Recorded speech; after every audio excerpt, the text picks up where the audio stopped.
buenos días.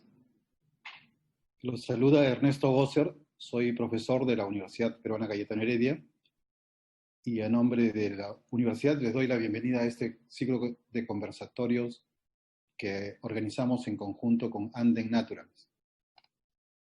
Espero que se encuentren bien en casa, cuidándose de esta pandemia que nos está afectando a todos, ¿no? Primero sabemos de algunos conocidos, colegas, familiares, amigos, y se va acercando, y cada vez que nos enteramos de una persona concreta, ¿no? La pandemia y sus números, que van en las decenas, centenas, miles, comienza a tener un poco más de carne y hacernos sentir lo fuerte que puede ser. A cuidarse, los que puedan hacerlo, que sigan en casa, evitando salir de ella, salvo para lo indispensable, y los que están en la primera línea, muchas gracias como siempre. Daniel, ¿puedes poner el material?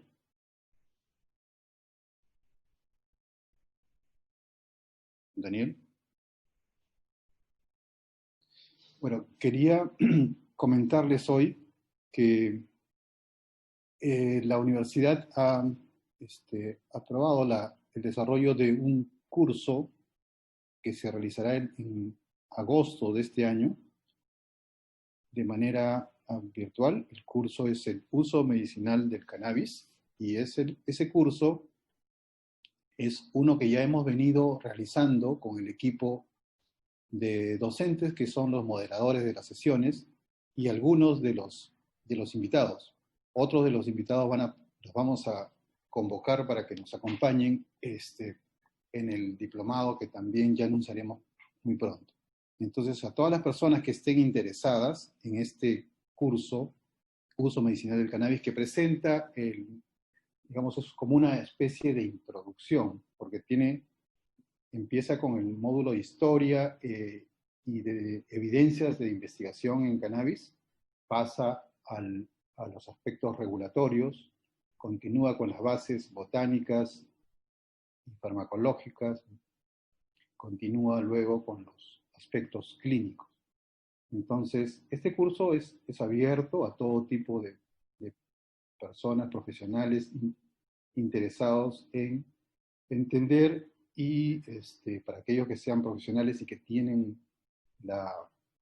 digamos, la autorización legal para hacerlo, puedan mejorar o realizar la prescripción y manejo de unos pacientes. Entonces, el curso va a empezar en agosto y va a ser lanzado la próxima semana por las redes, pero queríamos compartir esto con ustedes, que algunos nos vienen acompañando desde hace algunas semanas y otros entran por sesiones especiales. Sin más, entonces, los dejo con la doctora Estefanía Alfaro, quien va a presentar a los invitados y al tema de hoy. Buenos días.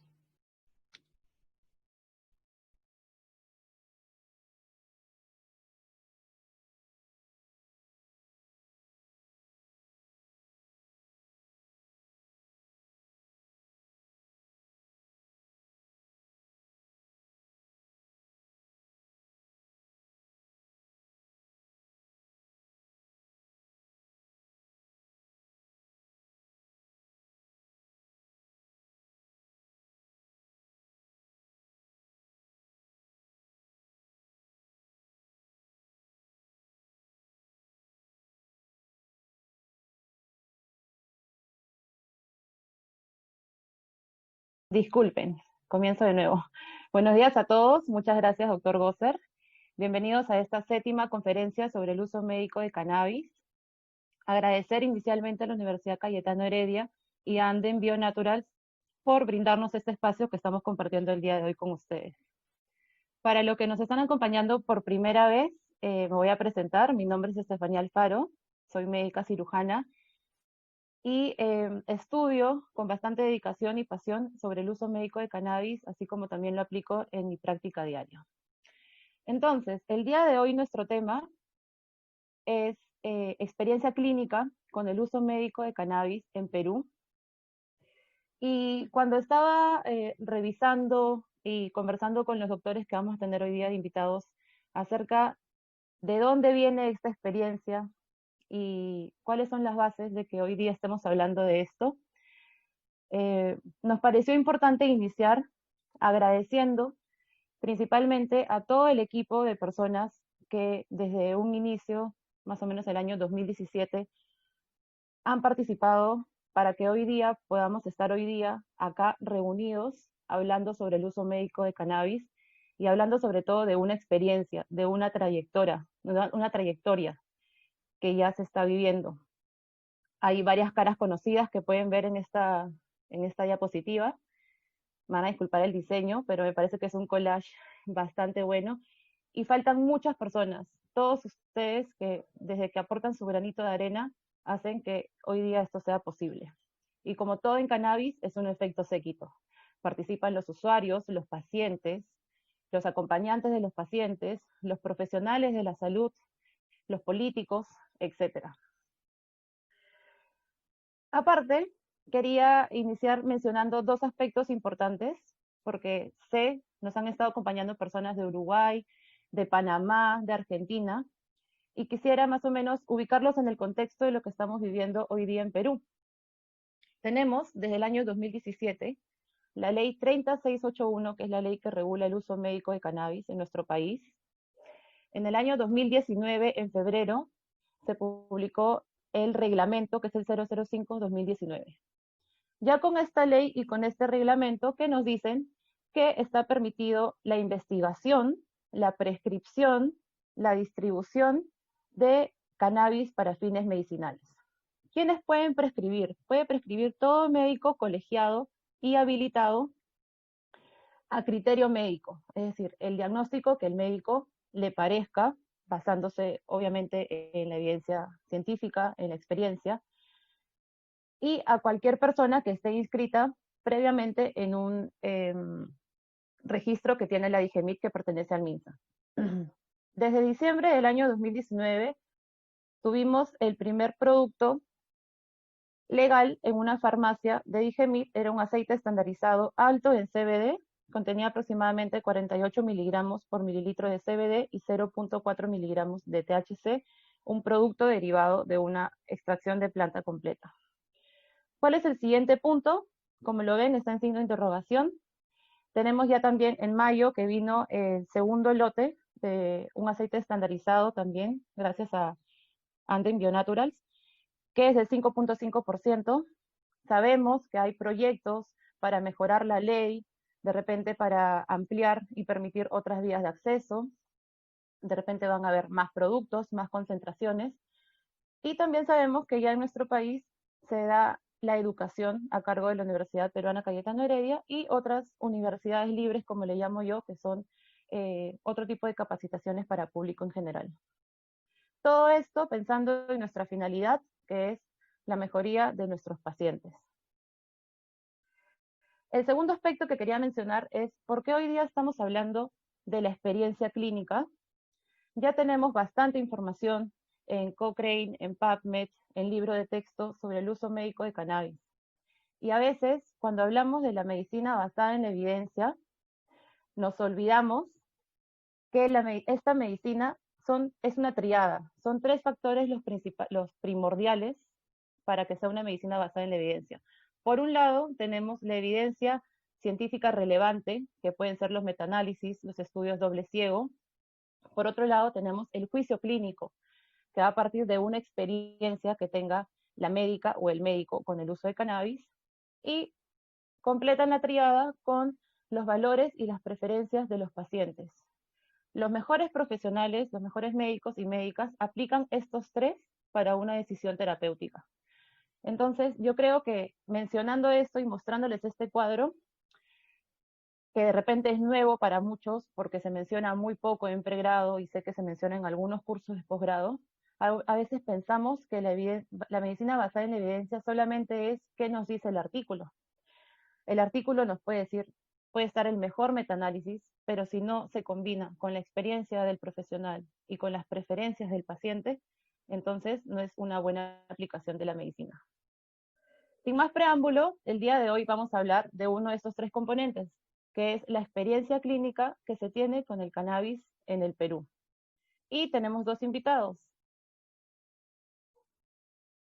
Tenemos el día de hoy al doctor Juan Locke, que es un médico cirujano egresado de la Universidad Ricardo Palma, con diplomatura en auditoría médica. El doctor Locke tiene estudios en medicina tradicional china, acupuntura y moxibustión en la escuela de Neijing, en Lima, Perú. Se formó en The American Cannabis Institute en el año 2017. Ha participado desde entonces en mesas de trabajo en el Congreso de la República, además de acudir a diversos eventos sociales al interior del país sobre temas de cannabis. Formó parte del equipo que creó un precedente y jurisprudencia con el allanamiento de un club asociativo de madres e hijos con epilepsia refractaria hacia el año 2017. Algunos eventos en los que ha colaborado el Dr. Locke como expositor han sido en Perú, en el Colegio Médico, en Colombia, en la Expo Medewit y Seminario de Endomedicina en Medellín, el Seminario de Cannabis Medicinal en Pereira hace 3 años y el Expo WIT en Bogotá y en Chile. El Dr. Locke es fundador y es parte del equipo médico de la Asociación Peruana de Medicina Cannabinoide y es miembro activo de la Society of Cannabis Clinicians. Actualmente utiliza en su práctica diaria la cannabis en combinación con la medicina china en diversas condiciones y enfocado hacia una prevención y promoción de la salud. Buenos días, doctor Locke. Buenos días, Estefanía. Muchas gracias Buenos por días, doctor acompañarnos. Ernesto. Buenos días, Kurt. Buenos días, doctor Zamora. Y en realidad, a todos, ¿no? A todos los que me están acompañando por acá. Bien. Y nuestro segundo invitado del día de hoy es el doctor Max Alzamora, médico cirujano egresado de la Universidad San Martín de Porres, magíster en medicina ocupacional, con estudios en medicina funcional en el Institute of Functional Medicine de Estados Unidos. El doctor Alzamora se formó como médico prescriptor de cannabis en el 2016 en la Society of Cannabis Clinicians de Estados Unidos. Además, ha sido asistente de múltiples congresos internacionales y expositor en el Cannabinoid Conference 2019 en Berlín y el Canna World Congress 2019 en Medellín. Tiene experiencia tratando a más de 800 pacientes con cannabis en distintas patologías. Es fundador y presidente de la Asociación Peruana de Medicina Cannabinoide y miembro activo de la Society of Cannabis Clinicians de Estados Unidos. Es director médico del laboratorio peruano CanPharm y actualmente se desempeña como director médico de su propio centro de CannaHope. Bienvenido, doctor Alzamora. Buenos días con todos. Muchas gracias por la invitación y espero que sea una enriquecedora charla. Ok, gracias, doctor. Bien, entonces en la agenda del día de hoy, doctores, vamos a tener un conversatorio y vamos a tener posteriormente unos casos clínicos a cargo del doctor Locke y el doctor Alzamora. Recuerden todos los asistentes que están silenciados y también su cámara está apagada para mantener un orden en el webinar.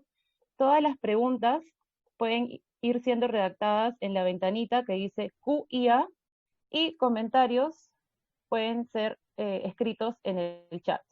Las preguntas van a ser resueltas al final, las preguntas que sean pertinentes al tema que hoy día estamos tratando, y si quedaran preguntas por un tema de tiempo, van a ser resueltas y luego subidas a la página web.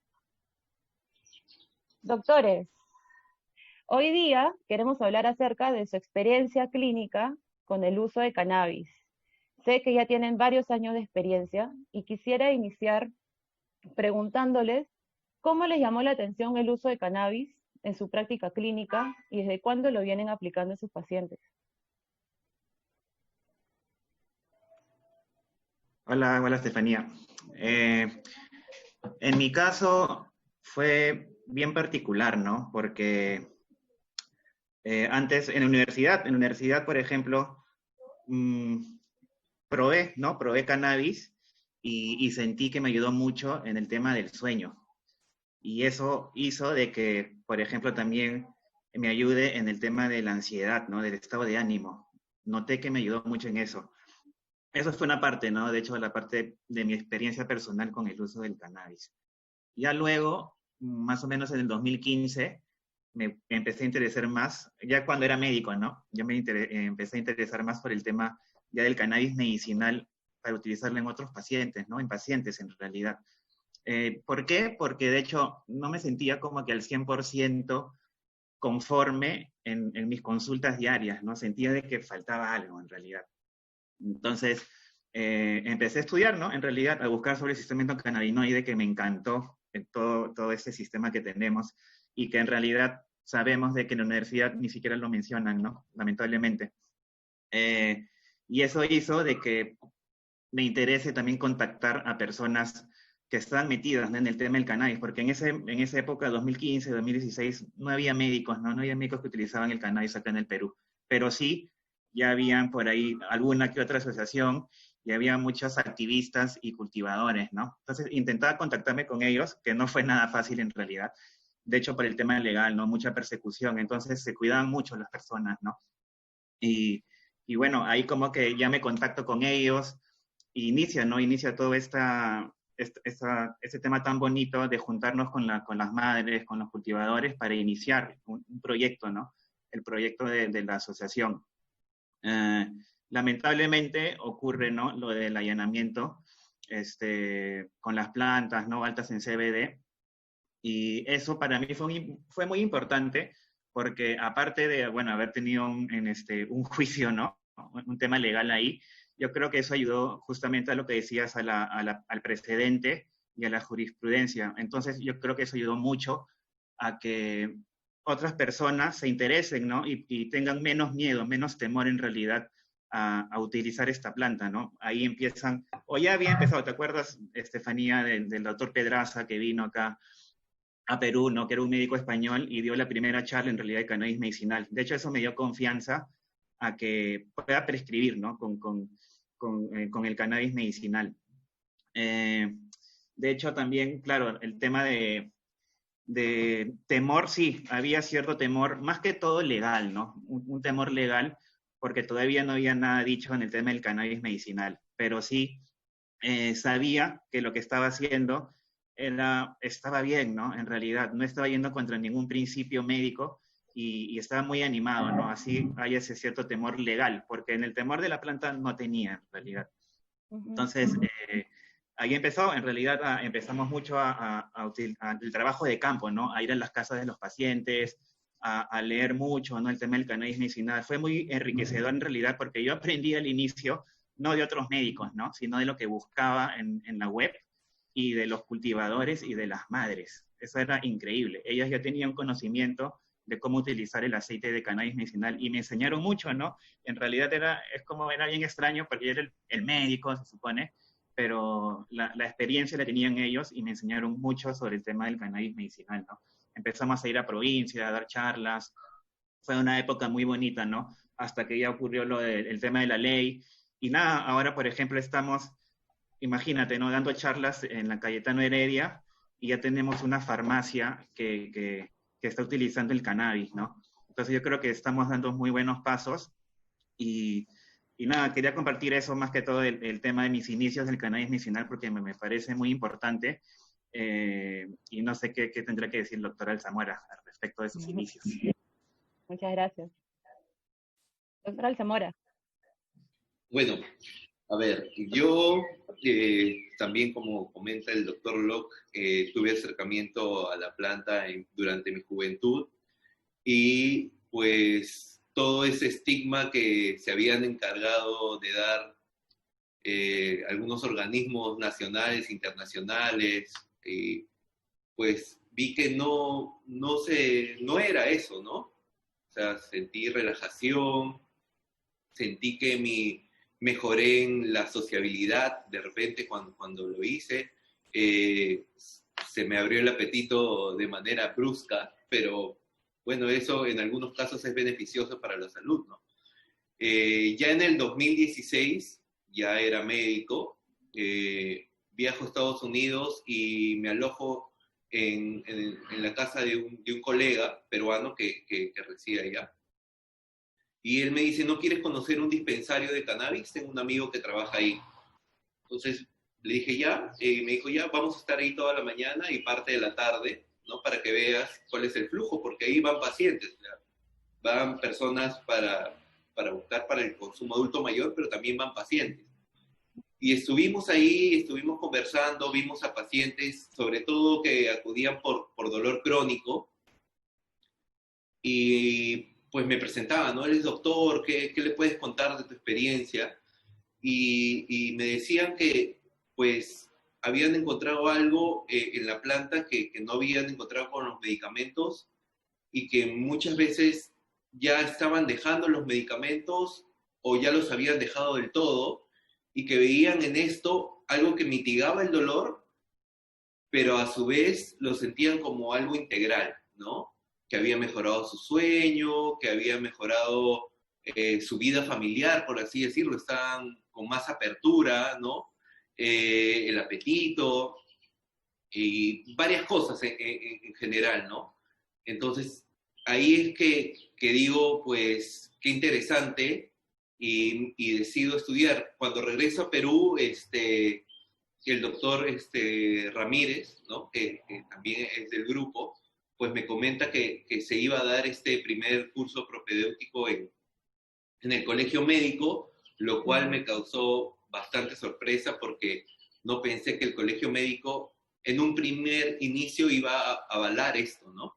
Y esto fue, y hay que agradecer al doctor Galloso, ¿no? Que fue el portavoz, ¿no? De los médicos y hacía que el colegio médico nos dé este soporte. Y vino el doctor Sergio Sánchez de Chile, ¿no? También estuvo Pedro Wong, que tuvo para mí es una de las mejores explicaciones, de acuerdo en la línea de tiempo y la parte botánica, quedé impresionado con su ponencia. Y el doctor nos habló de su experiencia, porque él ya venía prescribiéndolo en Chile, pero sobre todo nos transmitió confianza en el uso, ¿no? Que no hay que tener temor, los efectos adversos son manejables, no hay dosis letal. Y a partir de eso, porque yo me desempeñaba como médico ocupacional de una corporación holandesa, económicamente y en tiempos no me iba nada mal, pero no tenía esa satisfacción, de repente sí en algunos casos, pero mi trabajo era más administrativo, de ver cómo un paciente mejora a partir de un tratamiento que tú prescribes y a partir de la comunicación que tienes con él, ¿no? Y a la vez me sentía avalado por el colegio médico, ¿no? Porque dije, si el colegio médico te está dando este tipo de cursos, es porque ellos también ven que esta es una alternativa de tratamiento y suponía que si algún tema legal sucedía, pues uno podía recurrir al colegio médico, porque lo peor que podría pasar sería que te quiten tu colegiatura, pero no lo veía así, ¿no? O sea, de repente si el colegio médico hubiera puesto pues trabas en esto, hubiera sido otro el temor y sí, ¿no? Pero no fue así.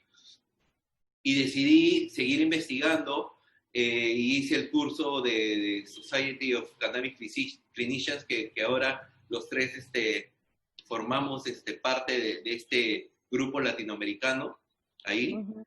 Y eso me sirvió para afinar el tema del manejo de pacientes con cannabis, ¿no? O sea, marcó ciertas pautas que de ahí afiné mi historia clínica, el tema del seguimiento, si bien no el tema de las dosis, porque estamos hablando de 2016, 2017, no había mucho en eso, pero sí me ayudó, ¿no? Y al comienzo, pues, mis primeros pacientes sentí dudas, temor, y también me comentaban que cuando se lo decían a sus médicos tratantes, pues alguno me dijo que hasta que le pidió mi nombre y mi colegio médico porque me quería denunciar. Bueno, yo hice caso omiso y seguí porque creo en esto y en un me planteé algunas metas, pero te soy sincero, no creí que en tan corto plazo se dieran, ¿no? Como esto, como lo que dice el doctor, ¿no? Estar en un curso realizado por un laboratorio avalado por la universidad con más prestigio en medicina en Perú, ya haber expuesto en congresos internacionales con casos clínicos. O sea, te soy sincero, tuve esa visión, pero en 5 años se iba a dar todo eso, pero han pasado 3 y ya se dio, ¿no? Entonces, eso es más o menos cómo me inicié y cómo comenzó esta pasión por este tipo de medicina. Ujú. Qué interesante porque ambos tienen una historia de acercamiento distinta, sin embargo ambas involucran a pacientes. En el caso del doctor Locke, las asociaciones de madres que había en Perú y el doctor Malzamora pudo conversar con pacientes en el extranjero. Y estoy segura que si le pregunto a 10 médicos cómo fue su primer acercamiento con el uso médico de cannabis, vamos a tener historias distintas. Y eso es lo que nos enseña y también lo bonito, ¿no? De aplicar este tipo de medicina, que es de manera integral. Y vamos a conversarlo más adelante. Doctores, en su práctica diaria, ¿cuál es la metodología que ustedes siguen en la aproximación inicial con sus pacientes? Bueno, comienzo yo. Cabe recalcar que al doctor Locke lo conozco desde la primaria. Hemos asistido al mismo colegio, entonces siempre hemos mantenido esta comunicación de amigos y lo hablábamos, ¿no? Recuerdo un día antes también de ese allanamiento, nos fuimos a comer un ceviche y conversábamos de lo que se venía, y al día siguiente ocurrió todo eso que marcó un hito, ¿no? Porque si no hubiera pasado eso, no fue un allanamiento normal de que encontraban a jóvenes y esto, ¿no? Como se habían dado, sino que el hecho de haber encontrado madres sufriendo porque se le iba la medicina de sus hijos, yo creo que ese es el punto de partida para todo esto. Bueno, y sobre tu pregunta, hay que recordar que aproximadamente el 80% de los pacientes que nosotros vemos ya han sido evaluados por diversos especialistas, han recibido sin número de tratamientos farmacológicos, y de repente no han conseguido el efecto, o si lo consiguieron, ya los efectos adversos de los fármacos están dando problemas en el organismo. Y si ponen en una balanza de riesgo-beneficio, pues el riesgo cada vez es más alto, ¿no? Desde una gastritis nomás, ¿no? O sea, ese es en principio. Y otros llegan buscando su última esperanza, ¿no? Es un tema bastante fuerte porque ya recurrieron a todo, ¿no? Entonces, este primer acercamiento es vital, ¿no? La confianza y empatía que podamos tener con el paciente, yo creo que va a marcar esa relación médico-paciente que no es habitual en el Perú, lamentablemente, por los temas de tiempos, por los temas de sobrepoblación, ¿no? Un médico de salud tiene máximo 15 minutos para una consulta, ¿no? En mi caso, pues la primera consulta es aproximadamente 1 hora y si se alarga, pues se alarga, ¿no? Una buena historia clínica yo creo que es fundamental. En mi caso yo tengo formación en medicina funcional, entonces pregunto bastante sobre todo en antecedentes personales, familiares, alimentación, actividad física, salud mental, el tema, cómo va tu aspecto emocional, tu aspecto social. Y siempre encuentro datos, ¿no? Sobre todo en una patología que es la fibromialgia, que digo, de acá parte tu fibromialgia, ¿no? Por así decirlo. Y trato con esto ya de hacer un enfoque integral, ¿no? Ahora, un poco para explicar cómo es el flujograma en Cana Hope, el centro que tengo con Francesca Brivio, pues hemos desarrollado un software, ¿no? ¿Por qué? Porque queremos generar estadística también, ¿no? Queremos ir viendo cómo van nuestros pacientes, eso ha tenido un tiempo, y primero se comunican con Tania, que es la señorita que nos ayuda en temas de admisión, la cual también está comprometida con esto, bien capacitada en que la empatía y generar confianza con el paciente es vital, y ella pues hace el agendamiento, los datos. Por el momento no podemos tomar funciones vitales, pero cuando venían al centro sí lo hacía ella, y de ahí entraba a la consulta y ahí comenzaba yo con la historia clínica, como te digo, extensa, para tratar de tener los mayores datos posibles, ¿no? Y el tema del tratamiento acá, que hablaremos después, es totalmente personalizado, ¿no? No tenemos, pues, para artritis es esto y sigue estos miligramos, porque no. Es totalmente personalizado después de la historia clínica. Por eso cuando me escriben y me dicen, doctor, tengo artritis, ¿qué tomo? Pues, no sé, y creo que así no debería ser y eso debería estar claro en los pacientes. Gracias. Doctor Locke. Gracias, ¿Cómo es tu gracias, acercamiento Estefanía. inicial con los pacientes? Gracias, Estefanía y Max. Interesante, ¿no? Cómo de hecho es distinto el enfoque que estamos teniendo, ¿no? Las personas que están utilizando esta planta, al enfoque que normalmente tiene el sistema, ¿no? De salud, que es como que bien apretado, ¿no? Un poco difícil tener esa relación médico-paciente, como dice Max. Yo, por ejemplo, lo que hago es, antes de que pasen por consulta, enviarles un correo para que respondan ciertas preguntas, ¿no? Un cuestionario sobre todo de sus antecedentes, si ha tenido algún tipo de uso de cannabis, ya sea recreativo o medicinal, y también sobre el uso de sus medicinas químicas, ¿no? Porque de hecho sabemos de que hay medicinas químicas que por ahí van a interactuar con el cannabis, ¿no? Entonces tener eso de antecedente es importante de todas maneras. Y de hecho, claro, Max tiene ese enfoque de la medicina funcional, que es súper bueno, y también algo por ahí va la medicina china, ¿no? Por ejemplo, nosotros en medicina china ni siquiera decimos historia clínica, ¿no? Sino historia de vida en realidad, porque es muy importante, de hecho, desarrollar todo este esquema, ¿no? Del paciente, antecedentes médicos, familiares, como dice Max, conocer mucho el área de la psiquis, ¿no? De la persona, porque eso nos va a ayudar mucho a determinar también el tratamiento, ¿no? Del paciente. Escuchar, ¿no? Para mí es muy importante, de hecho, escuchar al paciente a la hora de la consulta y también que él sepa y se haga partícipe de su ciclo de salud, ¿no? Que él participe en realidad, que sea una persona activa en su salud. Muchas veces eso no sucede, ¿no? En las prácticas diarias comunes como que vemos en el sistema de salud. Entonces yo creo que es muy importante, ¿no? Que sea partícipe.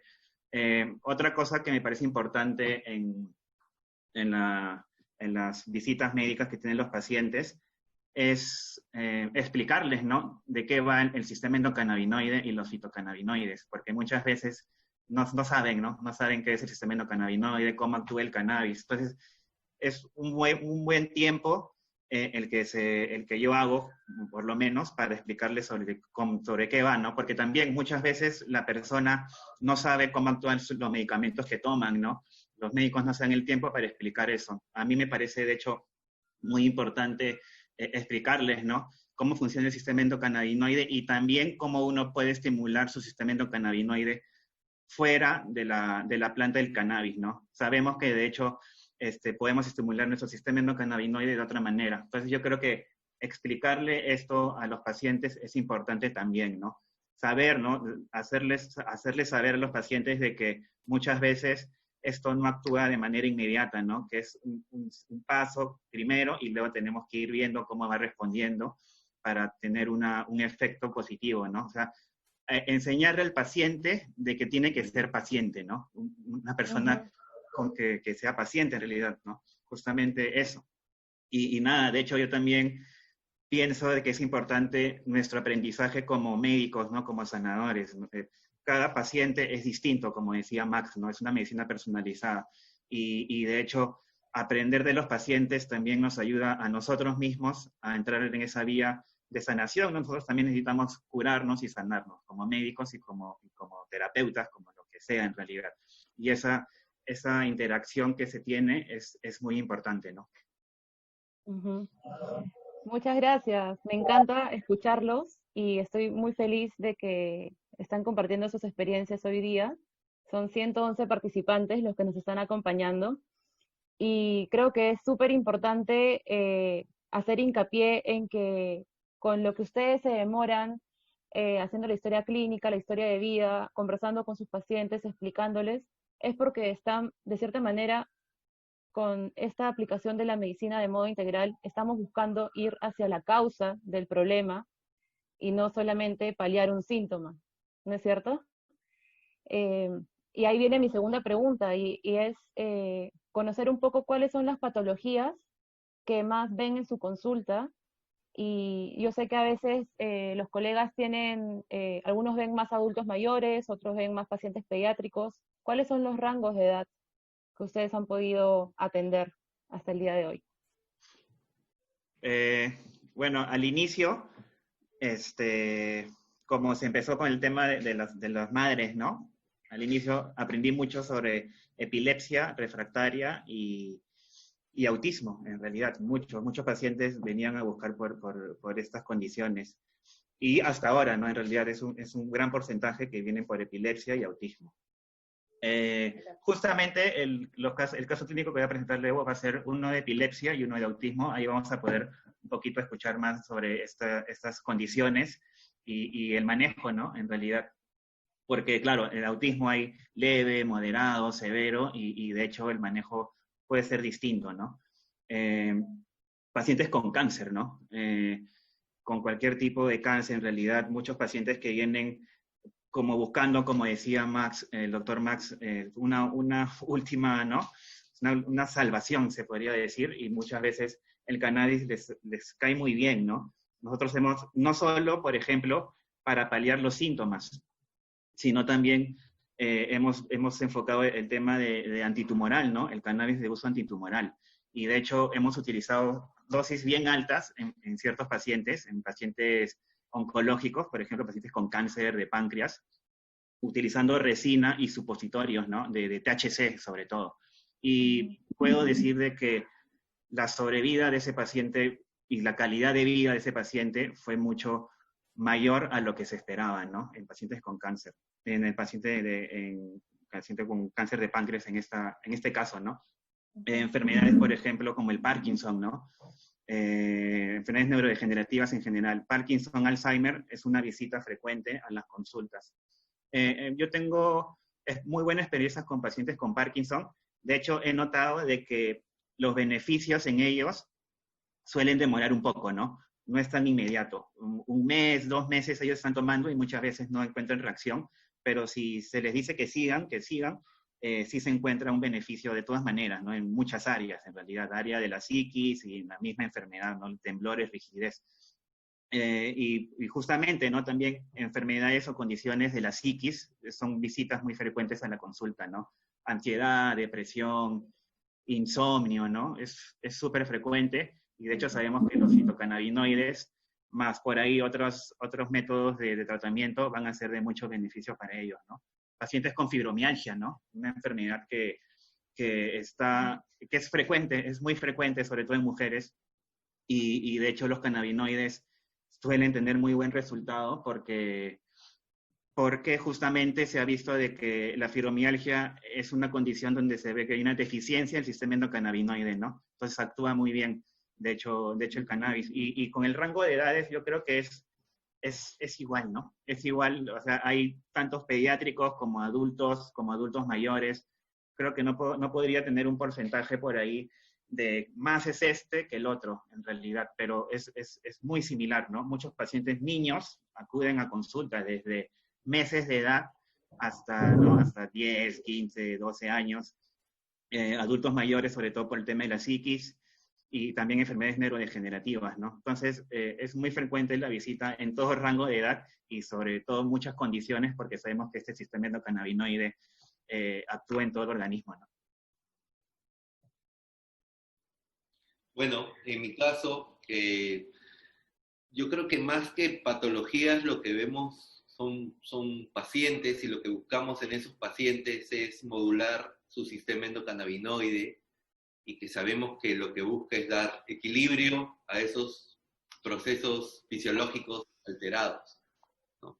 Pero en sí, las patologías, yo comencé viendo pacientes con Parkinson, en el que vemos que su sintomatología es amplia, ¿no? Entonces, pues tienen temblor, bradicinesia, que son esos movimientos lentos, la rigidez muscular, la alteración del equilibrio, la alteración del movimiento motor fino, depresión, ansiedad, ¿no? Y observé que con el tratamiento, pues, mejoraban todas estas condiciones en distinta magnitud, ¿no? Y al hacer eso, el paciente se sentía más tranquilo y comenzaba a realizar actividades que ya las había dejado de hacer, ¿no? Cada vez era más dependiente de la familia y retornaba a su independencia. Ujú. Luego comencé a ver pacientes con dolor crónico, pues artrosis, artritis, dolores tumorales, fibromialgia, y en todos estos casos, si bien el dolor es parte importante, pues en algunos hay inflamación, en algunos el componente psicológico es el que predomina, entonces también ahí la manera de tratar el dolor varía bastante con cannabis, ¿no? O sea, los componentes que vas a dar, ¿no? Los terpenos que te gustaría que estén en esa planta. De ahí la epilepsia refractaria, que creo yo que es de las patologías que mejor resultado tiene con cannabis, ¿no? Y creo que es la patología madre en esto, porque, seamos sinceros, si, la epilepsia refractaria es una patología bien social, ¿no? Que le llega al corazón a cualquiera, ver que un niño de meses o años esté totalmente aletargado con los medicamentos que toma y encima siga convulsionando, la familia está totalmente deprimida, todo gira en torno a eso. Y que comience a evolucionar, disminuyan las convulsiones, pero no solo disminuyen las convulsiones, sino que comienza a conectar con el entorno, es maravilloso en esa patología. Trastorno del espectro autista, ¿no? Como decía el doctor Locke, disminuye la ansiedad, mejora su tema del sueño, su tema de conexión, ¿no? Siempre pido el feedback también tanto de la familia como del centro al que asisten, que los profesores sepan que está tomando un tratamiento nuevo y que lo reten a desafíos, ¿no? Porque es ahí donde tú vas a ir viendo y modulando mejor la dosis.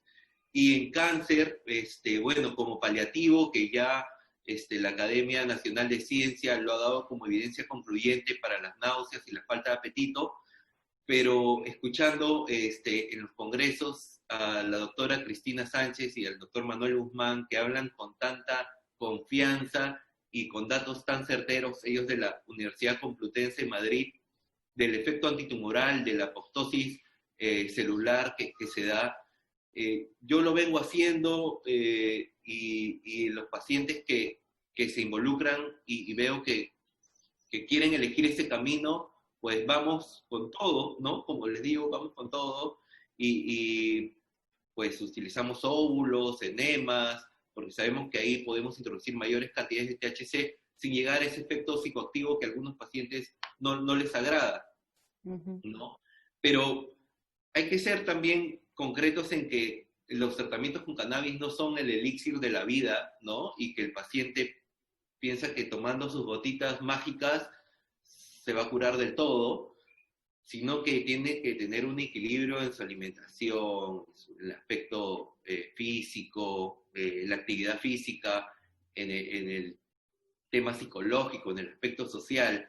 Si es que todo esto se logra equilibrar, el tratamiento va a dar buenos resultados, ¿no? Pero uno no puede esperar que ya, bueno, yo tengo temas de ansiedad, pero sigo en el trabajo de 8 de la mañana, 8 de la noche, llego a casa a 10 de la noche, súper mal humor, a comer chatarra y dormir, y así es mi día a día, y lo único que quiero hacer el fin de semana es dormir, pues si el tratamiento mejora la ansiedad, puede ser, pero si uno logra equilibrar mejor estos hábitos de vida, pues va a ser mucho mejor, ¿no? Y en cuanto a edades, sí veo más adultos mayores, yo creo que un poquito más de adultos mayores, niños y jóvenes y adultos, pero más adultos mayores, creo yo.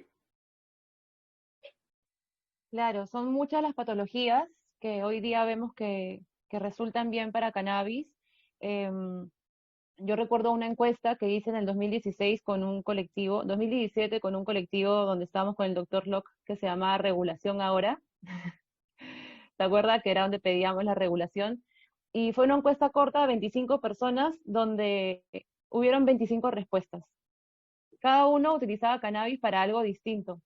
Y hoy en día también, si me permiten agregar, si bien es para autismo, epilepsia, cosas que pueden ser un poco más comunes dentro de la práctica, también hay casos muy positivos en esclerosis múltiple, y incluso tuve un casito de paraparesia espástica por HTLV1, donde la pacientita dejó de tomar baclofeno, continúa con prednisona, pero a bajas dosis, y la verdad que tomando cannabis me dice, doctora, cuando se me acabó el baclofeno, está en Chiclayo, me olvidé, no quise comprar más, no me desesperé, porque todo estaba ok. Entonces sí, es una lista que cada vez se va alargando más, y gracias también a que hay más estudios, tenemos más evidencia, ¿no? Y bueno, cada paciente también es una evidencia y una experiencia importante. Que se conoce y se habla mucho sobre el efecto séquito y su importancia en la medicina cannabinoide, ¿no es cierto? Ustedes lo aplican en su consulta, y ¿cómo es que calculan la dosis inicial en los pacientes? ¿Tienen una dosis ya que siempre lo utilizan o es distinto siempre en sus pacientes? Y el seguimiento que le hacen, ¿de qué manera? ¿Tienen una metodología? ¿Difiere? ¿Nos podrían responder eso? Creo que me toca a mí, ¿no? Sí, doctor. Para un poquito hablar de esta HTLV1, yo también tengo 3 pacientes y lo hemos conversado, Tepa, ¿no? Que si bien el tema es más muscular, ¿no? También tiene ese tema psiquiátrico de fondo, ¿no? Y que les baja la ansiedad, los concentra más, entonces, integral, ¿no? Y que no logran porque no hay un tratamiento conocido, eficaz. Yo lo hablaba con el doctor, bueno, no recuerdo el nombre, pero en el Hospital 2 de Mayo, y me decía, pues, tenemos varias alternativas, pero hasta ahora no llegamos a un tratamiento ideal para esa enfermedad, ¿no? Y espero que más adelante podría ser un tratamiento de primera línea para este tipo de enfermedades raras, ¿no? El tema de el efecto séquito, lo ideal es un full spectrum, ¿no? Eso es lo que buscamos y lo que con los años sabemos que viene dando mejores resultados. Pero para esto también hay que ser claros que debemos tener la prueba cromatográfica de este preparado, ¿no? Donde se nos diga qué cannabinoides están presentes, qué terpenos están presentes, que esté libre de metales pesados, que no tenga pesticidas. Bueno, en estos casi 4 años que tenemos de práctica entre todos, pues llegar a eso recién lo estamos haciendo, ¿no? Porque antes éramos empíricos, por así decirlo, ¿no? Y confiábamos y veíamos que el productor que más ganas tenía, que más estudiaba, que más leía, obviamente es el que más resultados tenía en el producto, ¿no? No me gusta utilizar aislados, eso es claro. No tengo buenos resultados con los aislados de CBD, de THC. Tampoco me gusta cuando se combinan los cannabinoides en un laboratorio, ni se agregan terpenos. Hay algunos laboratorios que te dicen, ¿qué terpeno quieres que te agregue? Y la planta vino así, y la planta tiene esa particularidad para ciertas condiciones, ¿no? Lo que deberíamos hablar es de esos strains, ¿no?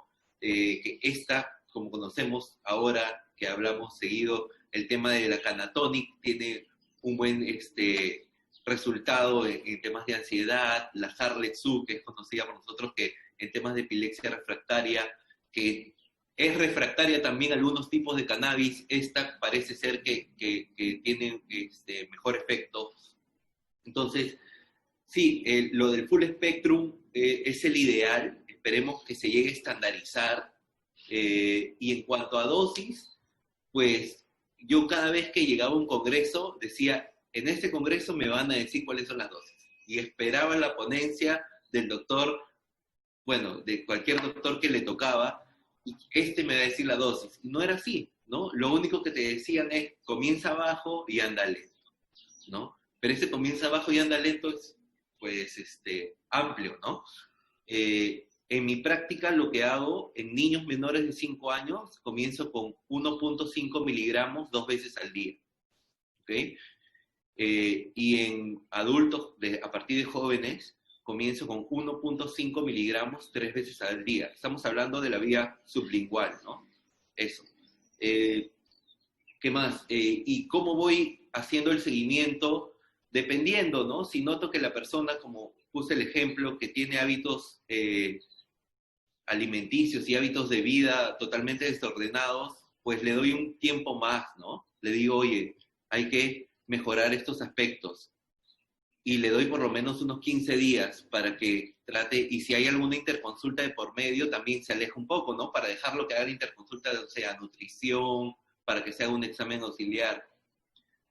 Distinto a un tema oncológico, ¿no? Si lo que busco es el tema antitumoral, y sé que el THC es el que viene dando resultados, pero también sé que es el que da la psicoactividad, y es una persona adulta mayor, pues no puedo iniciar bruscamente, porque lo que voy a hacer es que el paciente de repente se ahuyente, ¿no? Y diga, no, esto me confunde y no me gusta estar así.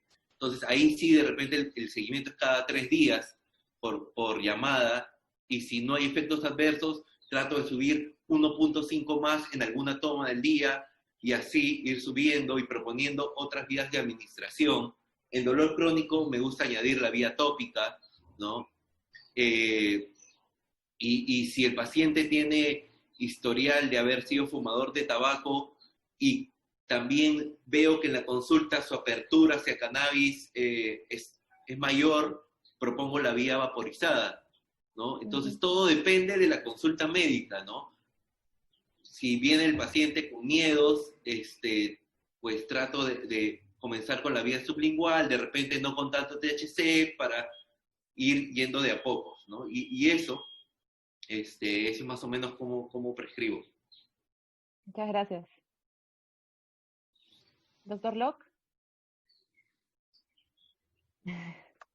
Ya, no encuentro lo del audio. Sí, ¿no? Muy interesante lo que dice Max. De hecho, el efecto séquito es súper importante, ¿no? Para los que por ahí no saben qué es el efecto séquito, es esa potenciación, ¿no? Esa sinergia que tienen ciertos compuestos de la planta del cannabis, ¿no? Sobre todo, se conocen más los cannabinoides, el THC, el CBD, y esa unión la hacen con los terpenos, ¿no? Los terpenos son los que dan esa característica de olor, ¿no? De sabor, en realidad, a muchas plantas, a muchas frutas, a muchas verduras. Esos son los terpenos, ¿no? Por ejemplo, el limón tiene su terpeno, que es el limoneno, ¿no? Y ese limoneno sí tiene ciertos efectos en el organismo, en realidad. Si nosotros combinamos bien, como dice Max, ¿no? Si sabemos qué cepas son las que, por ejemplo, tienen CBD y limoneno, entonces vamos a poder tener un efecto más ansiolítico, ¿no? Más antidepresivo, ¿no? Conociendo las cepas. Por ejemplo, si tenemos un paciente por ahí que tiene mucho dolor, ¿no? Se puede utilizar cepas que contengan un poquito más de THC y otros terpenos, ¿no? El linalol, por ejemplo, el linalol, que es un precursor de la vitamina E en realidad.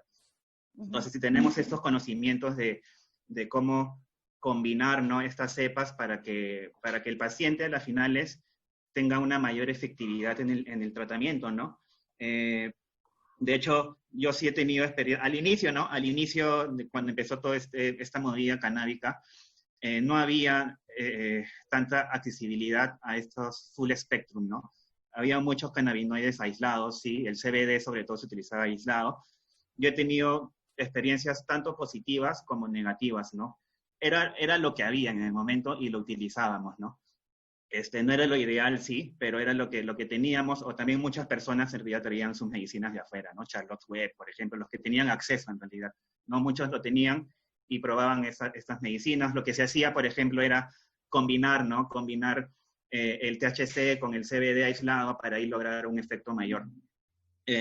Y de hecho, claro, los terpenos antes tampoco los tomamos muchos en cuenta, sobre todo también por el método de extracción que utilizaban las personas, ¿no? Como hay mucha pérdida de compuestos de terpenos en ciertos métodos de extracción, entonces eso de hecho también disminuye mucho, ¿no? el efecto medicinal del paciente, la efectividad de la planta, ¿no?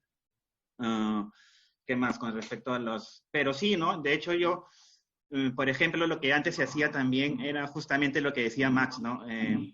de que qué terpeno querías que le pongas a los cannabinoides. Lo que se hacía, o lo que yo recomendaba a los pacientes era, por ejemplo, si veía un paciente que tenía ansiedad, le recetaba un aceite de CBD y intentaba ayudarlo que tome aparte un aceite esencial de limón, ¿no? De limoneno, un aceite esencial. Entonces eso, por ahí, de hecho, ayudaba, ¿no? A que el efecto medicinal sea un poco mayor. No es lo ideal, como decía Max, de hecho es mucho mejor aprovechar la misma planta que tiene esas características, pero en esos momentos era lo que se utilizaba y sí, ¿no? Se había cierta efectividad, de todas maneras.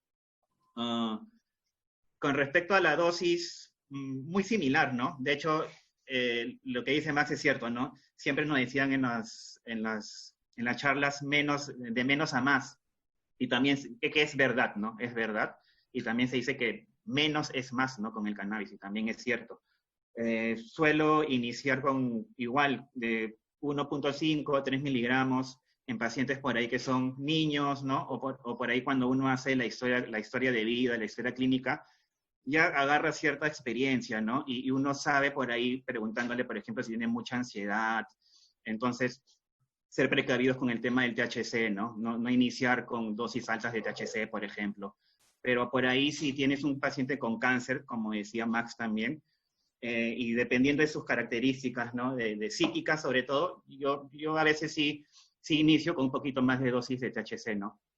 Va a depender mucho, en realidad, yo creo, de la experiencia que uno va teniendo con el uso de los cannabinoides y de lo que el paciente te cuenta en la consulta, ¿no? Eso yo creo que vale mucho, aparte, de hecho, tener ciertos criterios, ¿no? Como dice Max, de la dosis, ¿no? De 1.5 miligramos a 3 miligramos al día, es una muy buena dosificación para iniciar en los pacientes que recién están tomando el cannabis medicinal, ¿no? Con respecto al seguimiento, va a depender también, por mi parte por lo menos, ¿no? Va a depender mucho de lo que es la condición que tiene, ¿no? Si por ahí es un paciente que está con una enfermedad crónica, mucho dolor, por ejemplo, entonces los seguimientos son más acortados, ¿no? Cada 3 a 5 días que el paciente te vaya contando cómo está, para así saber si la dosis es la adecuada, la dosis inicial sobre todo, porque sabemos, ¿no? Que la dosis inicial sobre todo es una dosis de presentación de la sustancia, ¿no? Es para ver cómo el organismo va a responder a esa dosis. Entonces, cuando pasan los días, el paciente te va contando cómo está y dependiendo de lo que te cuente, puede ir variando, ¿no? Por ejemplo, si por ahí está tomando una gota en la noche y una gota en la mañana, el paciente te dice que el dolor en la mañana está bien, ya se ha disminuido, pero en la noche todavía no puede dormir, ¿no? Entonces, sigues con la misma dosis en la mañana, pero ya vas variando la dosis de la noche, por ejemplo, ¿no? O si por ahí, ¿no? Como decía Max, hay un paciente que a pesar de irle aumentando la dosis en las noches, no logra conciliar el sueño, ir viendo otras alternativas, ¿no? De tratamiento. Por ahí utilizar otro cannabinoide, el CBN, por ejemplo, ¿no? Que sabemos va a estimular también mucho el sueño, ¿no? Entonces, ir viendo es básico, ¿no? Es primordial tener esa comunicación médico-paciente, ya sea por citas presenciales o por videollamadas o por correo, ¿no? Porque de hecho así vamos a saber si es que esa medicina que está tomando está siendo efectiva o si por ahí hay que hacer algún cambio en la fórmula, ¿no? De hecho pasa mucho, ¿no? Pasa mucho de que al paciente no le es efectiva esa fórmula primera de cannabis y hay que variarle, ¿no? Está tomando un ratio 1-1, por ejemplo, y mediante el seguimiento se ve que no responde, entonces tenemos que ir cambiando ese ratio, ¿no? De CBD, THC, terpenos, todo lo que se tenga disponible en realidad. Otra cosa que por ahí he notado y he visto y estoy utilizando mucho es utilizar otro tipo de plantas, ¿no? En realidad, muchos pacientes vienen tomando muchas medicinas químicas, muchas alteraciones en la alimentación, muchas alteraciones en la psiquis, entonces es súper bueno, aparte de darle cannabis, utilizar ciertas plantas que son depurativas, ¿no? Del organismo. Manayupa, flor de arena, ¿no? Ercampuri, son plantas en realidad peruanas, ¿no? Y que son súper efectivas. Entonces, acompañando esto con el cannabis, he visto de que hay una muy buena efectividad en el uso de los cannabinoides, ¿no? Algo muy particular que veo en la dosis, por ejemplo, son en pacientes hipersensibles, ¿no? Por ejemplo, niños con convulsiones, se ve de que hay ciertos días en que convulsionan un poco más, ¿no? O justamente ciertos días convulsionan. Y esto lo he notado, por ejemplo, cuando hay luna, ¿no? Cuando hay cuarto creciente o cuarto menguante o luna llena, es importante decirle a los familiares o al paciente que justamente chequen esas fechas para ver si hay cierta concordancia con sus crisis convulsivas. Y te aseguro, ¿no? Más del 50% lo tiene. Entonces, es importante saber esto porque uno puede como que prevenir, ¿no? Esas crisis cambiando la dosis esos días de cannabis, ¿no? Si está tomando 3 miligramos, entonces subirle a 4.5 o 5 miligramos en esas fechas para así poder prevenir, ¿no? Esas crisis convulsivas. Y ocurre, es increíble en realidad, ocurre. Y ahí te estás entrando a un tema más que todo de prevención, ¿no? Porque sabemos de que cuando hay crisis convulsivas, lamentablemente también hay pérdida neuronal, ¿no? Hay inflamación del cerebro y hay pérdida cognitiva, ¿no? Muchas consecuencias a raíz de las convulsiones. Entonces, evitando esto, también evitamos que se pierda, ¿no? La parte neuronal de la persona. Otra cosa por ahí interesante es que muchas veces el paciente está tomando una dosis y muchas veces esa dosis de cannabis también hasta puede bajar, ¿no? No es que va subiendo así al inicio, pero hay una dosis ya de mantenimiento y esa dosis de mantenimiento muchas veces hasta baja, o sea, baja la dosis del paciente. Se regula su sistema endocannabinoide, ya sea por los cannabinoides que le estamos dando o también porque la persona va cambiando su estilo de vida, ¿no? Alimentación, ejercicios de respiración, que sabemos van a estimular también el sistema endocannabinoide. Entonces, estimulando el sistema endocannabinoide, lo más probable es que en algún momento podamos regular también la dosis de cannabis, no subiéndola, sino bajándola, ¿no? Gracias, doctor Locke, por esa ampliación tan interesante del sistema endocannabinoide, y concluyo de que sí, es verdad que menos es más con el tema de cannabis. A mí me gusta llamarle el nuevo despertar del sistema endocannabinoide, porque si bien lo tenemos desde que nacemos, la dieta en omegas no es una dieta tan frecuente en Perú, y bueno, cuando llega la primera gota o la primera vaporización o la primera cremita, es como que este sistema endocannabinoide despierta, ¿no? Y dice, sí, acá estoy presente. Y a nadie le gusta despertar de un susto, ni que le despierten con un grito en la oreja. Entonces, despertar de manera sutil es lo más ideal. Así como hay distintas dosificaciones y distinta manera de hacer seguimiento a los pacientes, y va a ser esto de manera personalizada, dependiendo de por qué acude a consulta y lo que ustedes hayan podido ver durante la consulta y la historia, también hay distintos efectos adversos, ¿no? La literatura nos habla acerca de efectos adversos graves, como la psicosis, la desorientación, y de efectos adversos muy leves, como la boca seca, los mareos, de repente 1 o 2 episodios de diarrea. ¿Qué es lo que ustedes han podido observar con sus pacientes referente a esto? Gracias, Estefanía. De hecho, claro, recordar, ¿no? De que el sistema endocannabinoide se puede saturar. Hay un efecto, ¿no? Que es el efecto bifásico. Y justamente es cuando te pasas de la dosis medicinal de la planta, sobre todo con el THC, ¿no? En realidad, y ya hay un efecto contrario, ¿no? Como tú decías, síntomas psicóticos, ¿no? De persecución, ansiedad, taquicardia. De hecho, he tenido pacientes, sí, sobre todo al inicio, ¿no? Cuando recién estábamos como que iniciando en este tema, y con dosis a veces un poco altas de THC. Entonces sí sucedía, ¿no? Sucedía que pacientes les ha ocurrido esto. Ahora, ya con la experiencia, con la práctica, con el acceso a otro tipo de medicinas, esto ya ha disminuido mucho, ¿no? Felizmente. Igual hay pacientes que sí suelen tener por ahí reacciones, pero no tan agresivas, ¿no? No tan graves. Como tú dices, boca seca, un poquito de ansiedad, pueden ocurrir, pero lo bueno es que generalmente, ¿no? Esto ocurre al inicio y son pocos días, ¿no? En realidad, si ocurre, hay que darle al paciente esa tranquilidad para que sepa de que va a ir pasando esto. Y también lo que se puede hacer es que disminuir la dosis, ¿no? Disminuir la dosis de que le estás dando al paciente, por ejemplo. Otra cosa, claro, por ejemplo, el CBD sabemos de que no tiene esos efectos, ¿no? Justamente es como que todo lo contrario. Ayuda mucho a disminuir los efectos del THC, pero sí he tenido pacientes que han tenido al inicio cierta somnolencia utilizando una cepa alta en CBD. Pero esto no, en realidad es lo único, ¿no? Sabemos que esta planta, el cannabis, ya está catalogado como una sustancia de muy baja toxicidad, ¿no? Entonces, por ahí pueden haber reacciones adversas, pero no se compara para mí en nada a los beneficios que tiene, y las reacciones adversas que tienen no se comparan en nada tampoco a otros químicos, ¿no?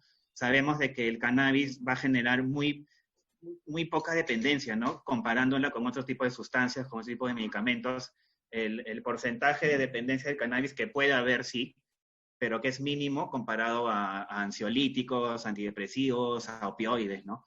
Entonces, es una sustancia muy segura, y es más, ¿no? Muchas veces se logra regular la dosis de estas medicinas, ¿no? De los opioides, de los antidepresivos, de los ansiolíticos, con esta planta, ¿no? Uno suele regular la dosis de los químicos con esta planta. Entonces yo creo que eso es algo también muy bueno a tener en cuenta de todas maneras, ¿no? Pero siempre teniendo ciertos criterios, ¿no? De que si, por ejemplo, el cannabis es de menos a más, también que las medicinas químicas sean de más a menos, ¿no? Y siempre con una supervisión, porque muchos pacientes por ahí no reciben bien las indicaciones y se lanzan a totalmente quitar las medicinas químicas. Entonces, de hecho, esto va a tener también una consecuencia, ¿no? Porque el organismo, de hecho, se acostumbra, ¿no? A las sustancias que está entrando al cuerpo. Y quitarlas así de golpe va a tener consecuencias. Felizmente tenemos esta planta en realidad que va a ayudar a regular esto, ¿no? Uh-huh. Bueno, creo que ha sido bastante ilustrativo ese tema de efectos adversos. No tengo mucho que aportar, ya lo dijo el doctor Locke. Sí, ¿no? Lo del THC es claro que un inicio brusco, una dosis alta, podría condicionar hasta pensamientos paranoicos, ¿no? Confusión, taquicardia, esta pesadez de cabeza, boca seca. Y a veces hay pacientes que no lo evidencian, ¿no? Pero lo que hay que tener es que lo tengan claro, que podría suceder. Y que tengan claro también que máximo 4 horas después de la ingesta, estos efectos van a desaparecer, ¿no? Mi paciente más longevo tiene 96 años y conoció el THC a los 95. Y está en un 5%, tomando casi 9 miligramos al día, y está súper bien. Él no refirió ningún efecto adverso, entonces tampoco podríamos decir que a mayor edad puedes tener mayor efecto adverso, o sea, no se puede ir por ese lado. Y con lo del CBD, pues sí, somnolencia cuando la dosis es un poco brusca, sobre todo en niños, que uno quiere llegar a ese efecto anticonvulsivo, ¿no? Y va subiendo, y dice, doctor, lo noto medio letargado, somnoliento a mi niño, pero también ahí es el tema de la medicación, ¿no? La medicación que todavía siguen tomando. Entonces, se va consiguiendo el efecto, se va disminuyendo la medicación. Ahora, lo ideal, y que ya se viene dando, es que los especialistas del paciente lo hacen, ¿no? Ok, es tu médico que te prescribe cannabis, te está yendo bien, ya, vamos a comenzar y eso no sucedía hace 2 o 3 años, ¿ah? La respuesta del médico, ok, estás haciendo cannabis, y bueno, quédate con tu doctor de cannabis y yo no te puedo ver. Y así era, pero van cambiando, y eso nos da alegría, felicidad, y que te mande un correo el neurólogo y te diga, doctor, qué bien, ¿qué le parece si yo bajo esto? Y esa comunicación es bastante importante. Algo para recalcar con el tema de CBD es que la OMS en enero de este año emite un comunicado sobre la seguridad del CBD, dejando ver que no es adictivo, no es tóxico, y además que no existe dosis letal.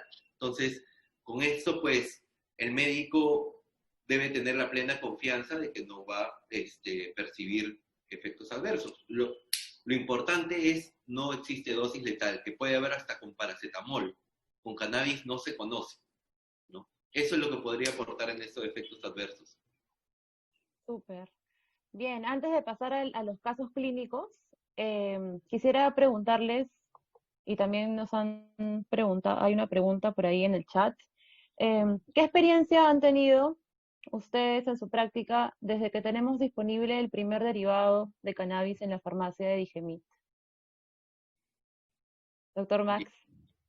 Bueno, para comenzar, me pareció una iniciativa muy buena por parte de las autoridades. Cada vez que se las comento a médicos del extranjero con quienes tengo algún tipo de comunicación, se quedan sorprendidos de que pase esto y el costo que tiene, ¿no? Porque es incomparable a nivel mundial, ¿no? Ese 5%, 10 mililitros, no baja de $50 en ninguna parte del mundo.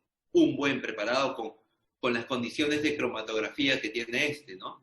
Y eso ahora tiene sus lados en contra, que solo está en una farmacia, falta descentralizarlo. Creo que no ha habido una correcta promoción al personal médico acerca de este tipo de tratamiento. Si ya lo vas a poner a la venta, pues tienes que capacitar, ¿no? Hubo una teleconferencia, algo, no sé si recuerdan, creo que fue en febrero, que en vez de promover el uso fue como que dando miedo, ¿no? Todavía no sabemos qué va a hacer con el CBD a futuro, y ya había habido este comunicado del OMS, entonces yo no entendía qué pasaba, ¿no? Entonces pones a la venta algo, pero haces una teleconferencia como, cuidado doctores con esto, ¿ah? Ahora, de esto, ¿qué puedo decir de esto? Yo, del primer lote, que fueron 1000 frascos, mínimo habría resultado unos 150 de esos 1000, y sí, pues en las condiciones en las que el CBD va bien, pues sí, ahora hay, en epilepsia refractaria sobre todo hay, pues a uno le funciona un CBD de un tipo y al otro de otra planta, entonces eso difería. En temas de ansiedad fue muy bien, en temas de Parkinson me fue bien, pero hay que ser claros, y yo tenía pacientes que se enteraban que había esto, porque más se enteraban los pacientes que los médicos que había esto, y te decían, doctor, mi posibilidad económica me da para comprar esto, me hace la receta, ok, lo ayudaba, le hacía su receta, y tenía una artrosis de rodilla. Pues yo sabía que no le iba a hacer el efecto que él esperaba, ¿no? Igual lo tomaba y, dicho y hecho, la semana, doctor, no siento nada, si bien estoy un poco menos ansiosa, el dolor no baja. Y es que es claro que el efecto analgésico, sobre todo, es del THC, ¿no? Pacientes con oncológicos que también pues vieron la luz en el camino con esto, pensando que iba a disminuir las náuseas y la falta de apetito por la quimio que venían haciendo, pues no se vio, con esclerosis múltiple, que son condiciones que la Academia Nacional de Ciencia ya ha dicho que es concluyente la evidencia que el THC es el que va a dar resultado en esas condiciones. Entonces, pues, ¿de qué sirve? Sirve, pero para las condiciones en que el CBD está enfocado, ¿no? Falta que se amplíe y que tengamos muchos más, y la descentralización, ¿no? Porque te escriben o te llaman pacientes de Hilo, Puerto Maldonado, y te dicen, ¿cómo accedo? Y es un poco triste decirle, uy, vas a tener que mandar a alguien, un responsable lo va a tener que hacer por ti. ¿Qué, doctor, no lo venden acá? No, solo en una farmacia del DIF. Entonces esperemos que eso cambie y cambie pronto, ¿no? Porque supongo que la demanda cada vez es mayor. Entonces, eso es lo que puedo decir sobre el aceite que tienen en la farmacia de Digemit. Gracias. Gracias, Max. De hecho, sí, ¿no? Hay como que buenas experiencias, hay cosas positivas que rescatar con este aceite. La accesibilidad, ¿no? Del precio, que es una medicina full spectrum, como decías, Estefanía, eso es muy importante, ¿no? Que tenga todo su examen cromatográfico, ¿no? Que tiene en realidad, eso es muy valioso porque sabemos exactamente qué le estamos dando al paciente, ¿no? De hecho, esas son las cosas positivas, pero también hay cosas negativas, como estaba comentando el doctor Max. Sobre todo, por ejemplo, aparte de lo que está diciendo Max, ese primer lote se acabó, ¿no? Se acabó. Entonces, muchos pacientes se quedaron sin esta medicina. Por ejemplo, he tenido un paciente que lo estuvo tomando, le estuvo yendo bien, empezó a dejar las medicinas químicas, pero cuando finalizó este lote, entonces no tuvo otra porque su acceso económico no era bueno, ¿no? Y entonces tuvo que retornar a las medicinas químicas otra vez. Entonces yo creo que ese es algo que de hecho se tiene que trabajar, ¿no? No puede ser de que esta medicina que le está haciendo bien al paciente, que sabemos que es de muy baja toxicidad, ¿no? Y que haya dejado ya ese paso de dejar ciertos miligramos de sus medicinas químicas, haya tenido que retornar otra vez, ¿no? Creo que es algo que de todas maneras tenemos que trabajar. De hecho, es un paso súper importante en el Perú que tengamos esa farmacia en realidad. Pero sí, ¿no? Con ciertas falencias, pero muy alegre, ¿no? Muy contento de que tengamos esta medicina en farmacia. De hecho, claro, ¿no? Faltan más vías de administración, que no solo sea el aceite de cannabis, sino desde las flores, ¿no? Poder utilizar las flores de cannabis como vaporización, los ungüentos, los supositorios, ¿no? La vía vaginal, que ahora está utilizando también Max.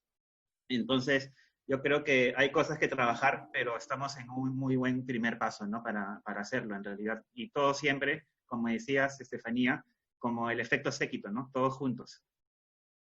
Sí. Sí, es una buena experiencia, es un primer paso, es un ejemplo para los países vecinos de Latinoamérica. Y bueno, ahora en mayo sabemos que hay un nuevo lote, es al 5.5%, más o menos maneja los mismos miligramos, pero sigue siendo un aceite alto en CBD. Eh, sabemos que no es la única vía la sublingual, ¿no? Se están dejando 4 o 5 vías de lado y bueno, aceites, cuando uno va a un dispensario de otro país, tiene un sinnúmero de opciones, ¿no? Ahí los médicos sí pueden eh, jugar y tienen más opciones para las dosificaciones. Muchas gracias. Esta ha sido la primera parte del conversatorio. Ahora vamos a pasar con los casos clínicos que nos tienen preparados los doctores. Comenzamos con el doctor Alzamora.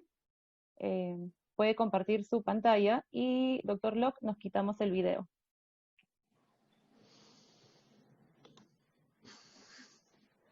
¿Se ve? Ya no me ve. Sí se ve. Silenciamos. Ya, yo me voy a silenciar. Perfecto. Entonces, bueno, el año pasado tuve la oportunidad de presentar un caso hablar del tema de artritis reumatoide en el Cana World Congress en Medellín, un congreso al que ya había asistido 2 veces anteriores y pues quería estar ahí y me llegó la oportunidad. Y bueno, esta es parte de esa exposición, que es el caso clínico. Es un caso clínico bastante enriquecedor, diría yo. Vamos a comenzar con la experiencia de la paciente previa, ¿no? O sea, cómo había transcurrido su vida, porque es artritis reumatoide juvenil. A diferencia de las artritis normales que se dan a los, diría yo, 35, 40 años aprox, ella comenzó a los 17. ¿Okay? Entonces, ¿me avisan si el audio está ok? Yo comencé a los 16 años con artritis reumatoidea juvenil, que recién a los 17 me lo diagnosticaron. Comencé con muchos dolores en las manos y en las rodillas que se me ponían rojo, o sea, cada vez el dolor estaba más fuerte. A los 27 yo tengo o sea, de un momento a otro me puse mal, ¿no? Que me llevó a la cama y estaba postrada y tenía que usar silla de ruedas, ya no podía salir, ya no podía hacer nada en casa, o sea, hacer mi aseo personal, ni mucho menos lo que está a mi alrededor. El tema es que yo, con tantos años siendo dependiente de fármaco, ya estaba con reflujo estomacal y estaba con inflamación en las piernas, que cada vez estaba siendo más severo. Bueno, este es más o menos el relato de la paciente. Yo comencé a los... Ya. Como les había comentado, yo tengo instrucción en medicina funcional, entonces trato de que mi historia clínica sea amplia, y en los antecedentes había notado que sí existía el componente genético. Había una prima de 3er grado con artritis reumatoide juvenil y otros familiares con artritis reumatoide. En el tema prenatal, ninguno. En su niñez, lo único pues, que podríamos acotar es que recibió antibiótico terapia por vía endovenosa por 14 días por un acceso periauricular en esta zona.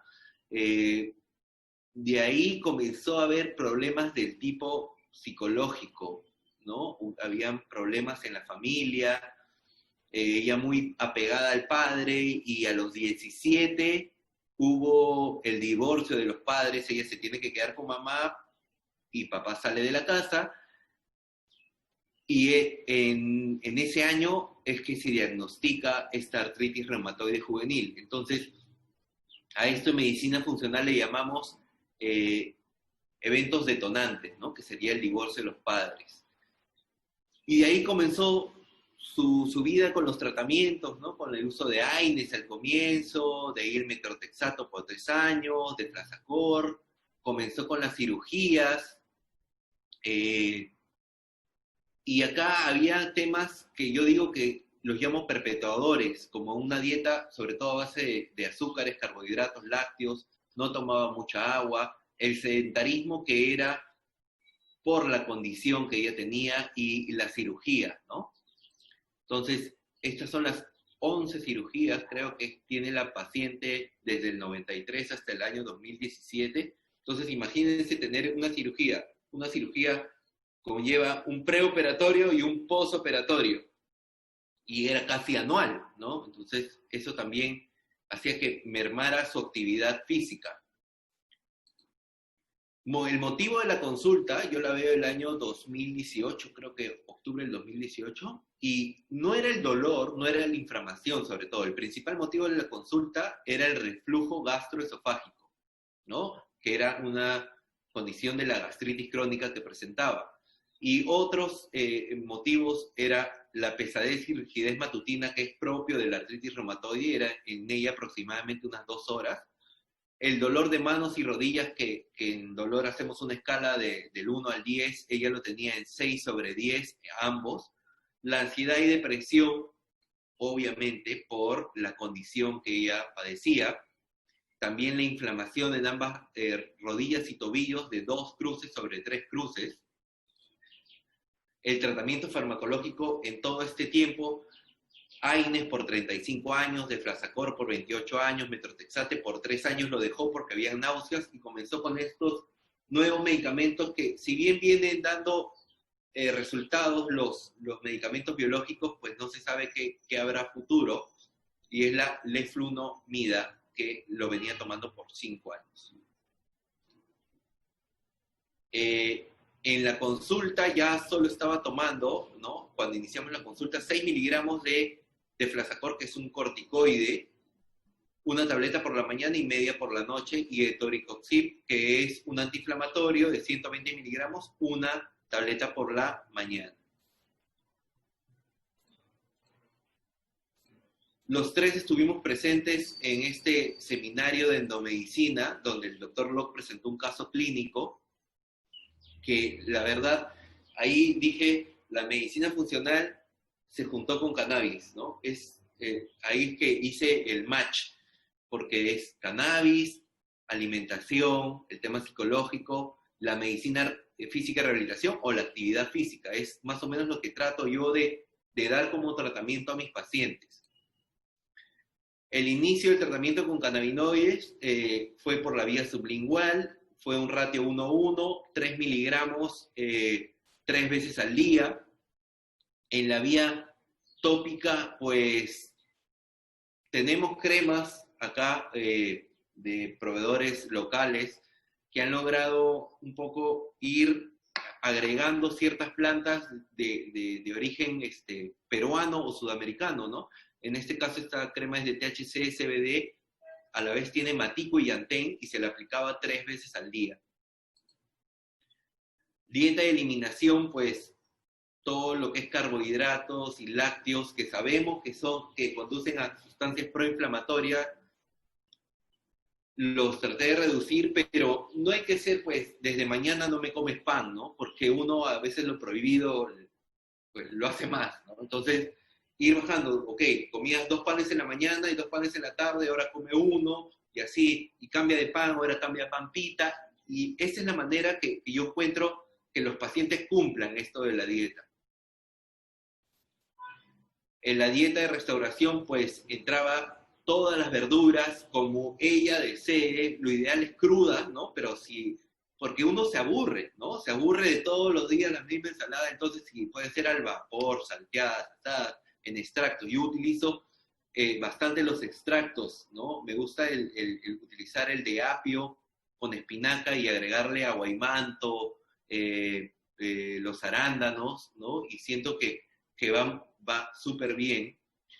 Y en esta de restauración, y que también potencia el sistema endocannabinoide, el omega 3. El omega 3 es el que va a parar el incendio, por así decirlo, ¿no? Y lamentablemente no es de consumo habitual en las comidas, ¿no? No comemos aceite de pescado, frijol de soya, que es el tofu, las nueces, la linaza, el aceite de sachainchi, no es de uso común, ¿no? De repente, y si es de uso común, hay que tener algo de dinero para poder hacerlo, ¿no? Lo ideal, y esto lo aprendí en medicina funcional, es una dosis diaria de 3.8 gramos al día de omega 3.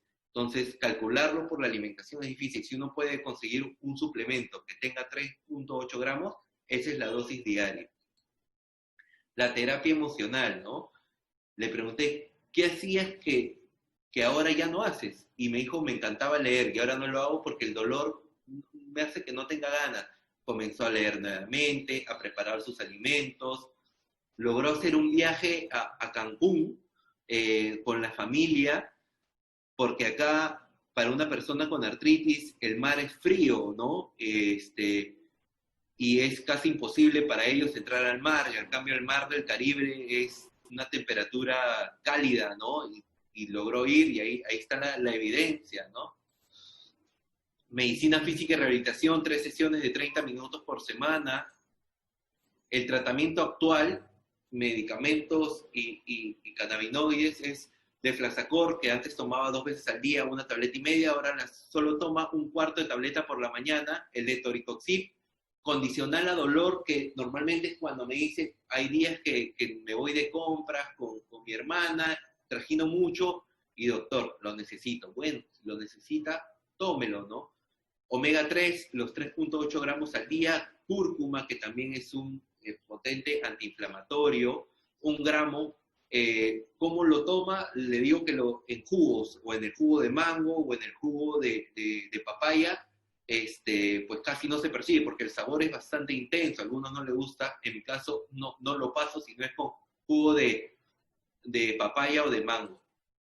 Y ahora el tema con cannabis está en 5 miligramos 3 veces al día, ¿no? De un ratio 1:1, y la vía tópica sigue con esta crema 3 veces al día, y a veces hasta condicional a dolor. Y esta es, pues, la experiencia que da la paciente después del tratamiento con cannabis. Yo diría más o menos 1 año después del tratamiento. Lo que puedo decir que la cannabis a mí me ayudó mucho en desinflamarme. Me ayudó mucho con mi reflujo estomacal, que me quitó totalmente. Y también que al desinflamarme ya puedo caminar, o sea, resisto ya caminar más de 2 cuadras. Al levantarme cada mañana ya no tengo pesadez en matutina. Puedo yo hacer ahora ya más cosas, puedo, por ejemplo, manejarme en casa, ya puedo hacer ciertos quehaceres. Por ejemplo, yo ya puedo barrer, ya puedo picar para hacer mis ensaladas, ya puedo cocinar también algo. Entonces, para mí, ¿no? Hago también donde lo que yo pueda, mi limpieza, tanto de lo que está en mi espacio como personal también. Eso para mí me ha ayudado bastante, y yo sí testifico en mi experiencia que sobre todo me está ayudando a tener más calidad de vida.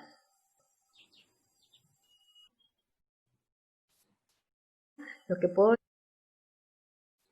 Bueno, y los resultados más o menos al año, el reflujo gastroesofágico es esporádico de repente, porque un día se sale un poco de la dieta, o cuando toma el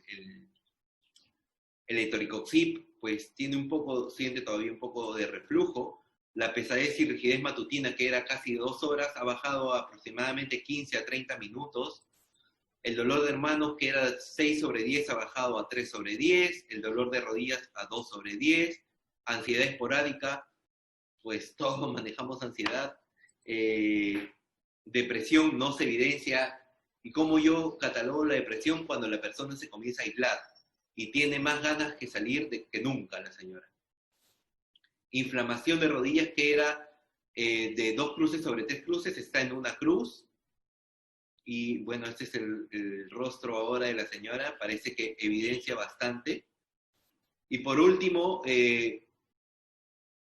una frase que escuché al doctor Ethan Russo, que acá tengo la foto con él en Berlín, tengo el agrado de conocerlo, de compartir algunas cosas con él, siempre aleccionador escucharlo. Él es el que ha planteado cosas súper interesantes acerca del cannabis, ¿no? Y él dice, el cannabis clínico se ha convertido en una brújula terapéutica a lo que la medicina moderna falla en curar.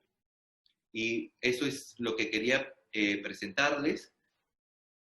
Espero que haya, pues, servido en algo.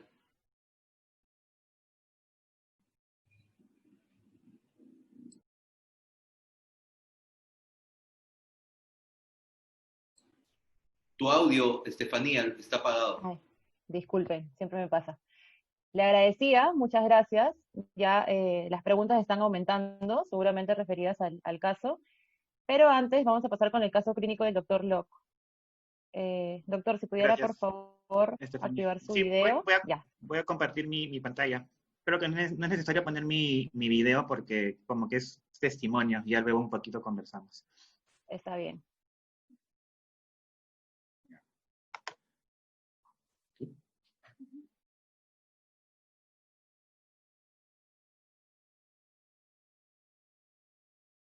Mi hijo Juan José tiene 16 años, es un adolescente con trastornos.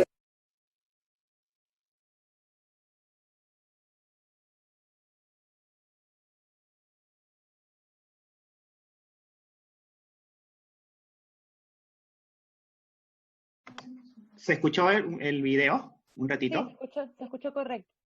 Ya. Y se colgó. Ya.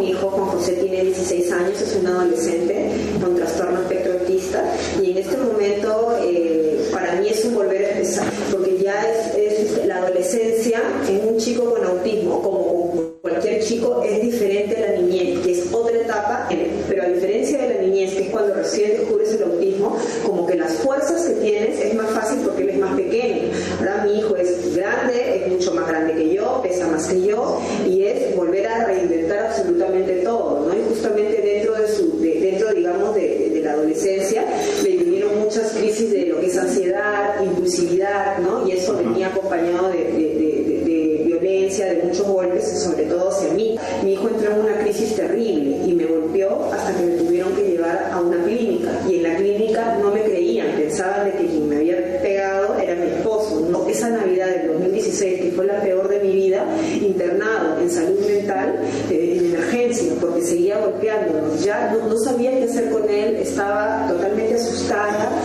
y después de eso comienzo a leer todo lo que las mamás comienzan a poner, porque acá en Perú entra por el tema de las convulsiones, fue básicamente por lo que entra, y bueno, y toda la lucha, y comencé a seguirlas, y comencé a preguntar, hubo todo este tema de la incautación de plantas, cómo las mamás lloraban, y fue ahí como que los medios le dieron mucho más cabida al tema del aceite de cannabis, y por eso también me recomendaron al doctor Juan Locke, que era un doctor que había estudiado, y a varias personas con el tema del cultivo, y ustedes vieron a Juan José y empezó a recibir las gotas, y realmente Juanjo fue cambiando, ¿no? O sea, ya digamos, todavía tiene esa impulsividad porque es propio del autismo, pero ya digamos a niveles mucho más controlados. O sea, ya tengo un chico que puedo sacarlo a la calle, que puede, digamos, venir acá para una entrevista y de pronto estar con otras personas y él está tranquilo, cosa que en otras circunstancias, en otro momento, no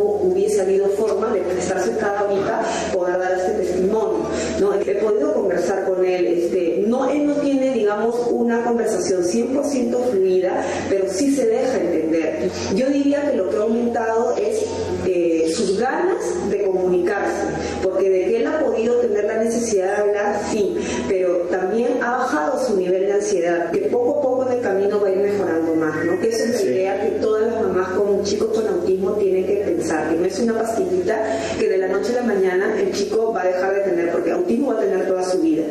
Nosotros lo que queremos es los síntomas más intensos, tratar de bajarlos para que ellos puedan tener una real inclusión en la sociedad y nosotros también como familia.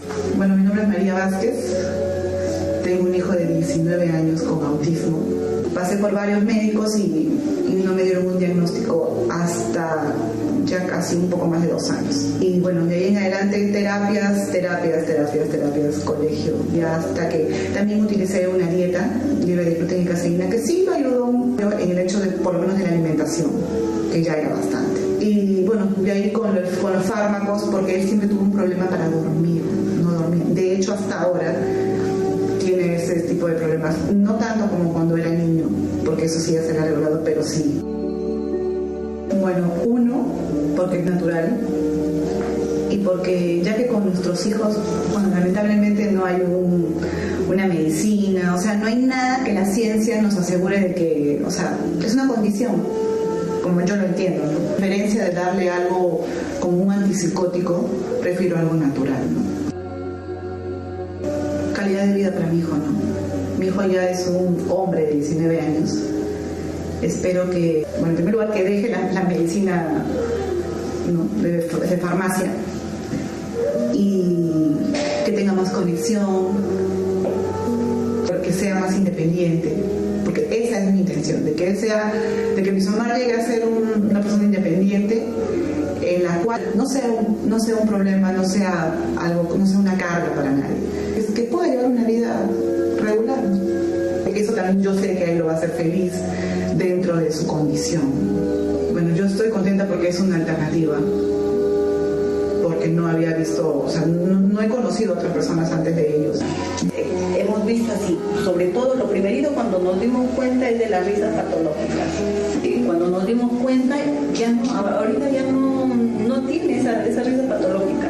Y después los llantos, que también tengo el video de sus llantos. De la nada él estaba tirado y empezaba a balancearse y lloraba. Y ya cuando iba a empezar así a llorar, o agredía a alguien o él se agredía. Y su mano no dejaba de cicatrizar. Eso ya no lo tiene. Y ahora ya hace preescritura, no escribe eso, pero ya hace preescrituras. Su vocabulario es más espontáneo. Come, por ejemplo, él comía un poco, se levantaba, y cada que lo regresábamos acabábamos ensangrentados, porque se reaccionaba así violentamente. Ahora nosotros es un logro. Desde pequeño nosotros hemos intentado todos los tratamientos posibles, inclusive estuve en la dieta libre de gluten y caseína, y esa dieta pues incluía una batería de pastillas en cada almuerzo, ¿no? Una gota debajo de la lengua no es nada, pues comparado con tomarse unas 4 o 5 pastillas en una dosis, ¿no? Lo que se observa en los pacientes con autismo es que hay una deficiencia del sistema endocannabinoide, y al indicarles fitocannabinoides, lo que se busca es regular esos desequilibrios.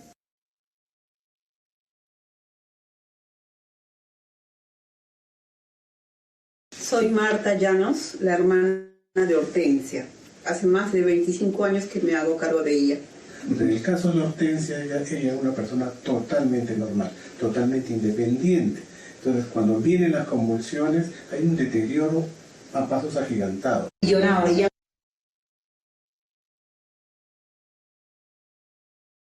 Listo. Muchas gracias, doctor Max y doctor Juan. Pueden activar sus cámaras. La verdad que este tema de experiencia y los testimonios de los pacientes nos podemos pasar horas de horas hablando, pero este ha sido un gran inicio, una gran oportunidad, y espero que también se presten otras reuniones y otras plataformas para conversar acerca de la experiencia, no solamente con otros colegas, sino con otros médicos. Bueno, ya son las 12:39, por temas del tiempo, vamos a responder 3 preguntas. A todos los que están hoy día acompañándonos, recuerden que este es un ciclo de conferencias. Nuestro principal objetivo es poder transmitir la información actualizada. No es una consulta abierta. Y bueno, acá están los doctores disponibles, ya no pueden hablar con ellos de manera privada por otro medio. Entonces, las 3 preguntas que he escogido, la primera es, ¿por qué en algunas personas no le hace efecto el cannabis medicinal? Nos dice un asistente, yo he compartido cannabis con familiares y no le ha dado resultado. Doctora Alzamora, ¿nos puede responder esa pregunta? Bueno, uno, ¿cuál es la procedencia de ese aceite? ¿Ok? Hay que hacer hincapié que ahora por redes sociales se vienen promocionando distintos aceites y hasta te dicen, este es para esto. Y te venden no solo un frasco, 2 frascos más un bálsamo. Y ya tuvimos una experiencia con Pedro Wong de análisis, recolectamos varios aceites que se venían utilizando en el medio local y algunos pues ni siquiera se evidenció que habían cannabinoides dentro. Entonces esa puede ser una respuesta, ¿no? Y la otra creo que podría ser que su sistema endocannabinoide esté por los suelos, ¿no? Que no esté, pues, no hay un buen consumo de omega 3 y todas esas cosas que sabemos que lo potencian, ¿no? La actividad física, el ánimo y todo esto, ¿no? Entonces, creo yo que esas podrían ser 2 respuestas. No sé qué nos podría decir el doctor Locke. Claro, ¿no? De hecho, cada organismo, cada sistema endocannabinoide es particular, ¿no? Entonces es muy importante y sucede, ¿no? De que al inicio la medicina que uno prueba no es la indicada para el paciente y justamente ahí entra el tema del seguimiento, ¿no? Que es muy importante. Y para justamente ver si es que, bueno, si no es el tema de la medicina, si está bien hecha la medicina, ir viendo ese tema, ¿no? De que por ahí es el organismo y hay que ir haciendo los ajustes necesarios para llegar a un efecto, ¿no? Ya sea cambiando la dosis o ya sea cambiando totalmente la fórmula, ¿no? Y por eso es que es importante tener un seguimiento de personas que ya tienen experiencia, ¿no? Porque de hecho nosotros somos los que vamos a las finales decidir un poco si es que continúa con esa medicina o si se cambia, ¿no? La fórmula. Correcto. Tenemos otra pregunta desde Ecuador. Nos dice el señor Cisneros, buenos días, felicitándoles por la exposición, un saludo desde Ecuador.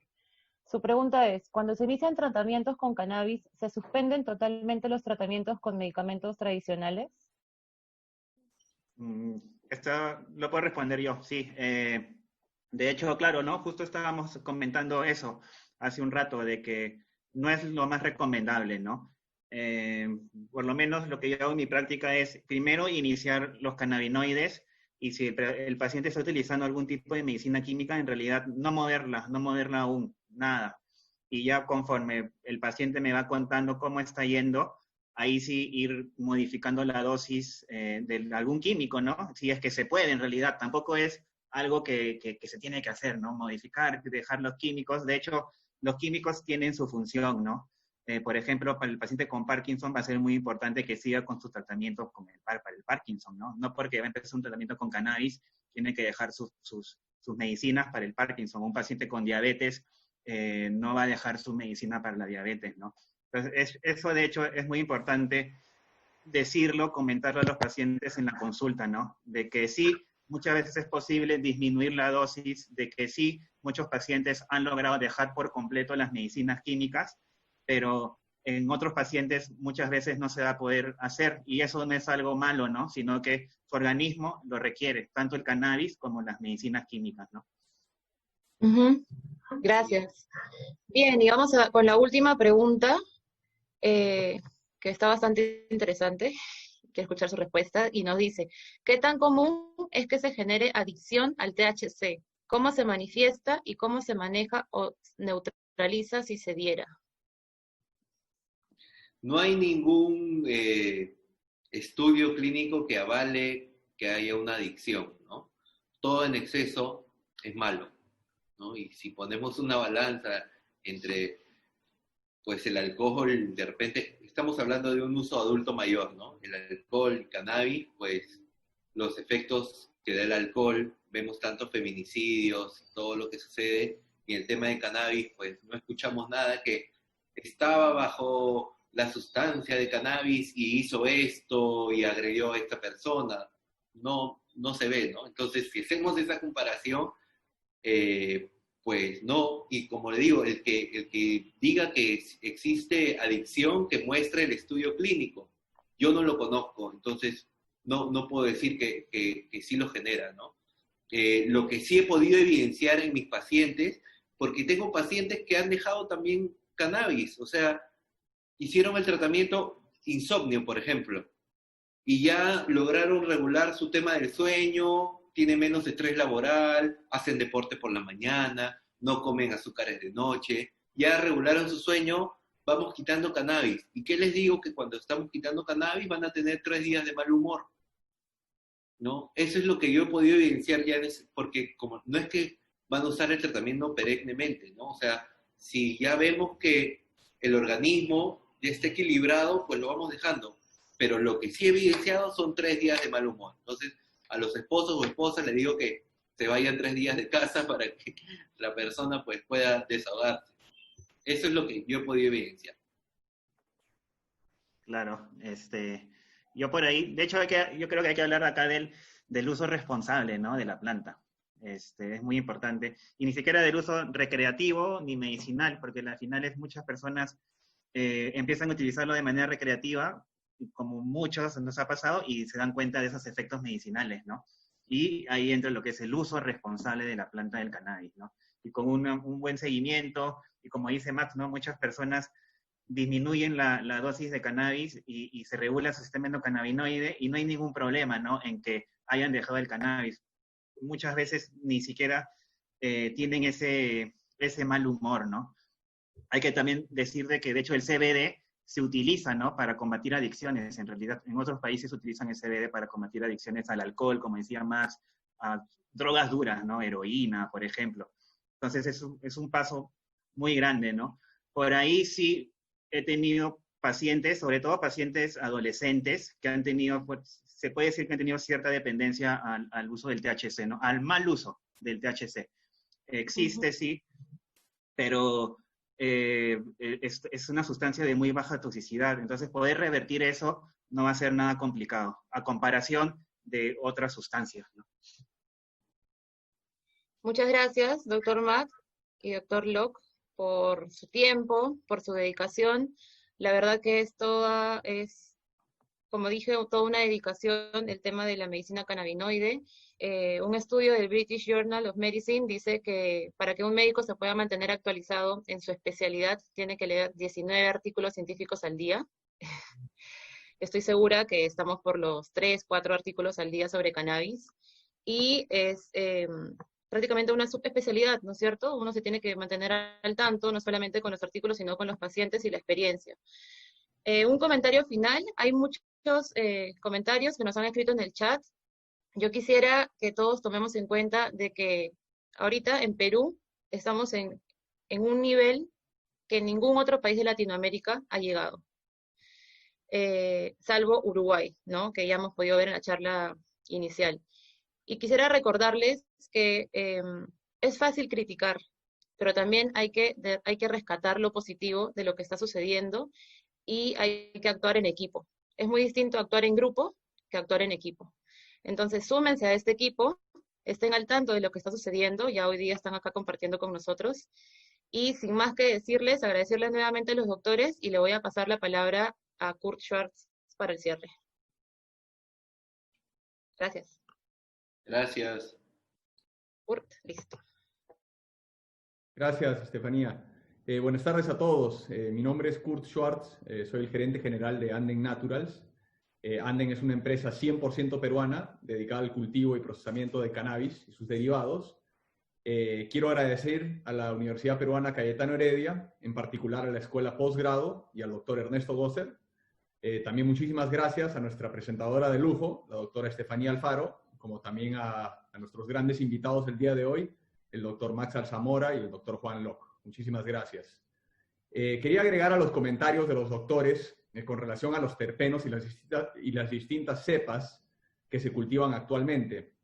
Es un aspecto muy importante dentro de la industria el poder ofrecer esta información a los doctores y a los pacientes, dado que los terpenos juegan un rol puntual en el efecto al paciente, ¿no? A raíz de esto, a los productores como nosotros nos da el chance de crear productos específicos para las distintas indicaciones y, en definitiva, es una prioridad muy alta dentro de Anden Naturals. Y a modo de informar al público, el producto que ofrece actualmente la Digemid contiene una mezcla de 3 cepas: la cepa Lifter, Super Haze y Special Sauce. Las 3 cepas son altas en mirceno y beta-cariofileno. La Lifter, por ejemplo, es una de las primeras genéticas altamente cultivadas por su contenido de CBD, por su alto contenido de CBD. Los pacientes pueden esperar un enfoque cerebral suave, con energía y una relajación corporal que elimina dolores y molestias. La Lifter trae sabores a limón y es una gran variedad para el día o la noche. Por otro lado, la cepa Super Haze tiene un increíble contenido de CBD, aproximadamente entre 12 y 18%, con un aroma dulce, similar al de las frutas tropicales. Las flores son extremadamente densas, sin semillas y bien curadas, lo que hace fácilmente el poder recortarlas. El Super Haze es conocido por su efecto relajante debido a su alto contenido de CBD y puede usarse para reducir el estrés y el dolor, así como también para mejorar el estado de ánimo. La Special Sauce finalmente viene con un fuerte aroma pino dulce, seguido con un toque cítrico. Es una variedad excelente para cualquier momento del día, aporta una motivación equilibrada a la mente, mientras que su efecto de cuerpo es completo y es rápido en ayudar a calmar la ansiedad y aliviar los dolores corporales. Y finalmente, quería mencionar que en conjunto con otras empresas privadas hemos fundado la Asociación Peruana de Industrias de Cannabis, o ASOPECANA, que se fundó aquí en Lima en noviembre del año pasado, del 2019, con la intención de educar y promover los beneficios y oportunidades relacionadas al cultivo y procesamiento del cannabis. Hemos comenzado a formar importantes alianzas en el sector local, como también en el sector internacional. Mucho del know-how que ha llegado a la industria peruana es internacional y eso nos ha permitido contar con un espectro más amplio de conocimientos. Nuestra apuesta es clara y a largo plazo. Y para que esta industria sea a largo plazo, necesitamos, ante nada, el compromiso de los reguladores para llevar adelante esta industria con transparencia y que nosotros, la ASOPECANA, como todas las otras asociaciones, sean parte de las decisiones de mayor influencia en el desenvolvimiento de la industria. Deseo que todo el mundo tenga un excelente fin de semana y los esperamos el próximo viernes para una nueva charla relacionada al cáncer y el uso del cannabis. Gracias y buen fin de semana.